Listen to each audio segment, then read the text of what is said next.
એક સાથે 1 કલાક કે પછી 45 મિનિટના એપિસોડ જોવાનો સમય નથી મળતો, તો અત્યારે તમે સાચી જગ્યા પર છો. હા, યોર્સ પોડકાસ્ટ ગુજરાતી ક્લિપ્સ. આ ક્લિપ્સમાં તમને નાની ક્લિપ્સમાં ઘણું બધું શીખવા મળશે. તો કોમેન્ટ અને સબસ્ક્રાઇબ કરવાનું નહીં ભૂલતા.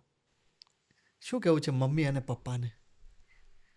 એટલે મારામાં જો એક્ટિંગના જીન્સ આવ્યા હોય ને તો મમ્મીમાંથી, because she was very beautiful. She is very beautiful. એટલે એમના સમયમાં એ ડાન્સમાં આગળ હતા, એમને એક્ટિંગ કરવી ગમતી હતી, અને મને થ્રુ આઉટ ડાન્સમાં અને એક્ટિંગમાં આગળ વધારવામાં બહુ જ સપોર્ટ હતો એનો.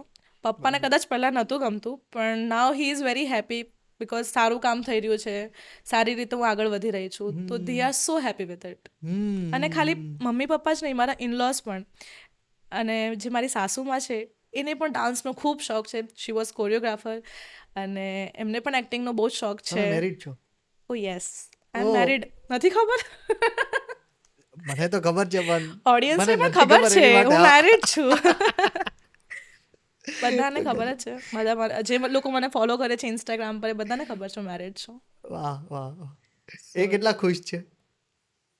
એકચ્યુઅલી મેં એમના જ સપોર્ટથી જોબ છોડીને આ ફિલ્ડમાં મેં આવવાનો નિર્ણય લીધો ત્યારના હતો. સાથે જ? યસ, અમે લોકો ત્યારથી રિલેશનશિપમાં હતા. ઓહ, વાહ. And he was the one કે જેણે કીધું કે હા છોડી દે ને જોબ, હું છું. ત્યારે તો અમારા એન્ગેજમેન્ટ પણ નહોતા થયા, પણ હી વોઝ લાઈક, જ્યારે તમને એક મેન્ટલ સપોર્ટ હોય ને કે ના હું પડી જઈશ ને તો એક માણસ છે મારી પાસે. 100%. તો એ ત્યાં પોલેન્ડ રહેતા હતા, તો ત્યાંથી પણ અમને કીધું તું છોડી દે જોબ, અને તને આ જો કરવાની ઈચ્છા હોય તો તું આ કર. અને હું ડરતી હતી કે મેં તું તારા મમ્મી પપ્પા શું કહેશે, મારા મમ્મી પપ્પા શું કહેશે, આ તે. તો હી વોઝ લાઈક કે તને કરવું છે ને, તને ગમે છે ને, તો તું કર, બાકીનું આપણે જોઈ જશે. સો એ રીતે જ એમણે જ મને હિંમત આપી કે હું જોબ છોડીને આ ચાલુ